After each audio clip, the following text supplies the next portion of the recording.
Listo.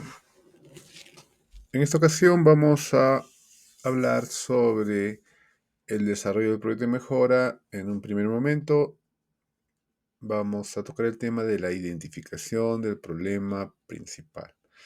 Eh, Previamente hay que hacer una acotación respecto al hecho de que el alumno al ingresar, ¿no? Este estudiante al ingresar a la empresa es ubicado en un área de formación práctica en la cual tiene que desarrollar su proyecto. Es decir, el estudiante no debe plantear un proyecto para toda la empresa, sino para el área de formación y específicamente las actividades en las que está involucrado o involucrada el estudiante, ¿no?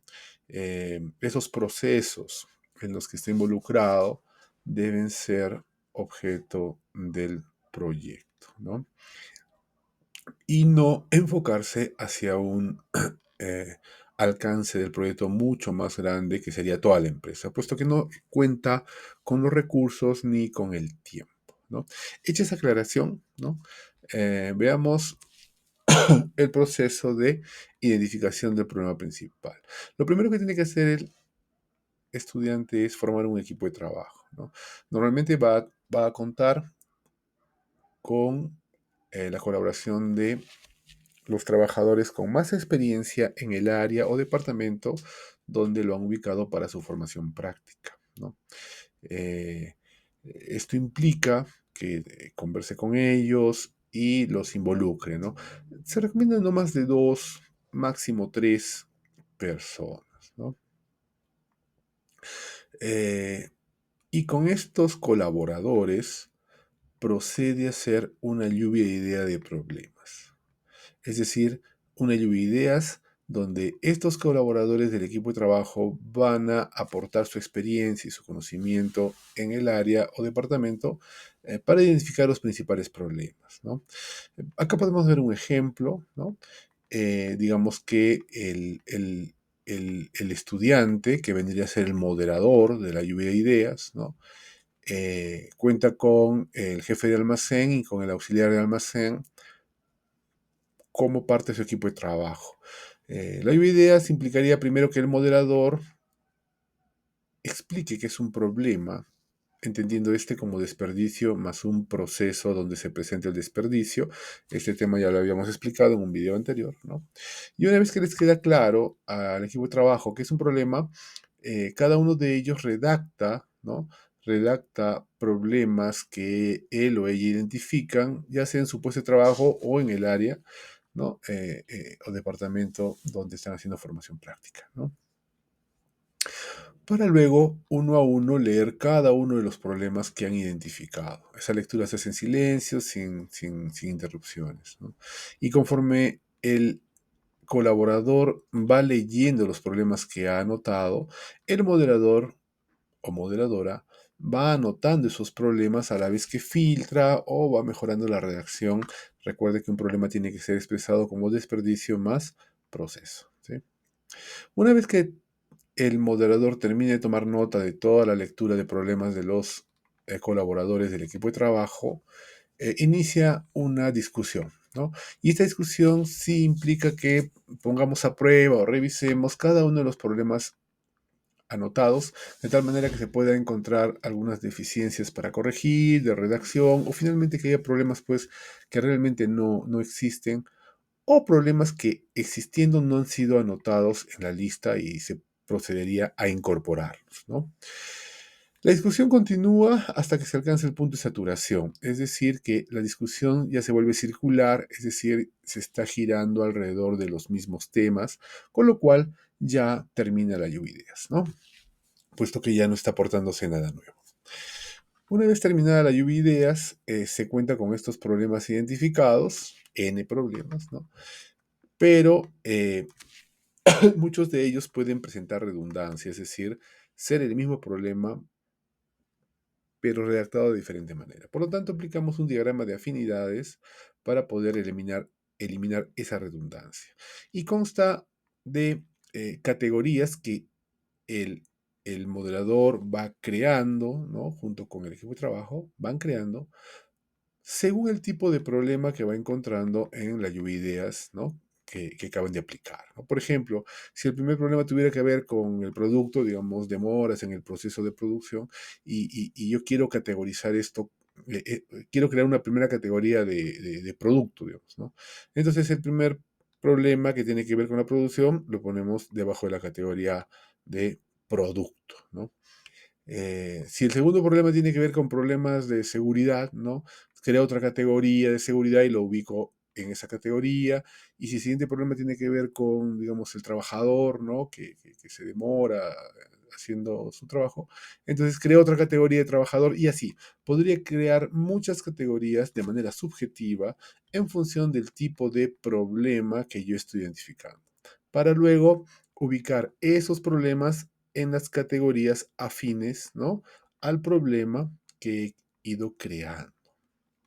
Entonces, estas categorías no existen a priori, sino que uno las va creando, las va generando en función del tipo de problema que observa en su lluvia de ideas, ¿no?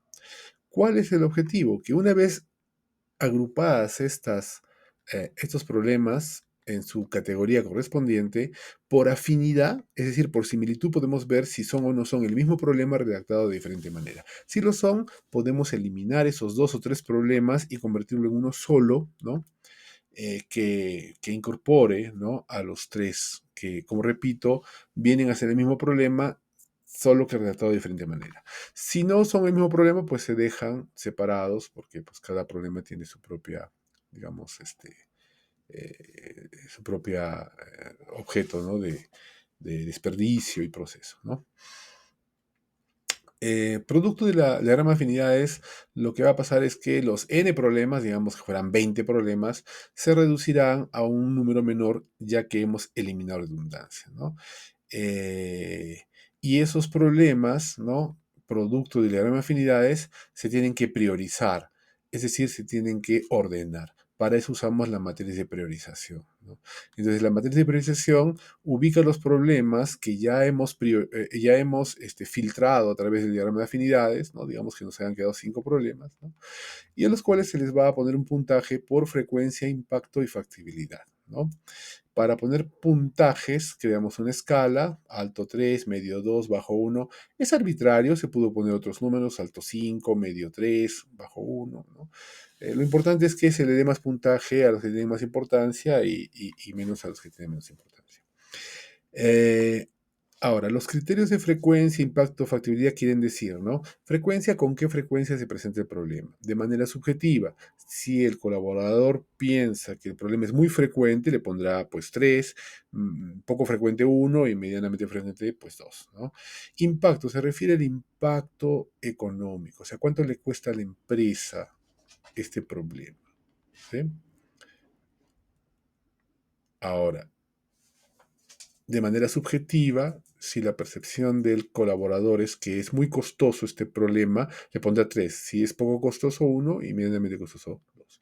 Y finalmente, la factibilidad, que es la posibilidad real de resolver el problema, ¿no? Entonces, si este problema es muy sencillo de resolver, ¿no? No requiere mayor complicación, como podría ser una capacitación en la empresa, ¿no? Es muy factible, con lo cual sería 3, ¿no? El puntaje 3. Si es poco factible porque requiere muchos recursos, tiempo y complicaciones, pues 1. Y si es medianamente factible, pues 2, ¿no? De esa manera, cada uno de los integrantes del equipo de trabajo pone el puntaje para cada criterio, para cada problema. Por eso vemos que acá hay 3 fichitas, porque estamos sobreentendiendo que el equipo de trabajo son 3 personas, ¿no? Para luego poder centralizar, sumar todos esos puntajes por problema y por cada frecuencia. Haciendo la sumatoria, cada problema tendría un puntaje total para frecuencia, impacto, factibilidad, y luego se suma horizontalmente los puntajes de frecuencia, impacto, factibilidad, es decir, las sumatorias, de tal manera que tenemos un puntaje total para cada problema. Y cuando encontremos el mayor de estos totales, nos indicará cuál de los problemas es el problema principal, es decir, el que tuvo el puntaje mayor, ¿no? Para poder abordar esto con más claridad, veamos un ejemplo, ¿no? Acá tenemos 3 de estas matrices o fichas, ¿no? Donde se han hecho los puntajes, ¿no? Se han calificado, ¿no? Y como se puede ver en la matriz de priorización donde se totaliza, el puntaje de frecuencia para el primer problema, que es 1, se suma con la frecuencia del primer problema del segundo colaborador y el tercer colaborador, ¿no? Entonces, esta primera ficha la lleva el jefe, esta segunda el auxiliar y de repente el senatino esta tercera. Se suman los tres puntajes de frecuencia para el primer problema, 1 más 2 más 1 y sale 4. De la misma manera se suman los demás, de tal manera que se tienen los puntajes totales para frecuencia, impacto y factibilidad de cada problema. Y luego se hace la sumatoria horizontal. Y como se puede ver, ¿no? En los totales, ¿no? El mayor puntaje lo tiene el problema 2, con lo cual ese sería el problema principal, porque tiene el puntaje total mayor. ¿Listo? Eh, Luego de este ejemplo, pues se entiende que el problema principal ha sido identificado, ¿no? Pero aquí tenemos que tener cuidado porque estas técnicas de lluvia de ideas, de alguna afinidades, matriz de priorización, son técnicas subjetivas, es decir, que aportan información que proviene de la subjetividad de los colaboradores. Ellos dicen que hay un problema, dicen que es importante, frecuente, ¿no? Y de esa manera lo identificamos el problema, pero no nos consta, no lo hemos medido. Necesitamos medirlo, necesitamos hacer un trabajo de campo para poder medir si este problema realmente existe como dicen los colaboradores y de existir si es relevante, o sea, si merece la pena abordarlo en nuestro proyecto. Pero eso será objeto de un siguiente video. Hasta aquí, muchas gracias, nos vemos en la siguiente sesión.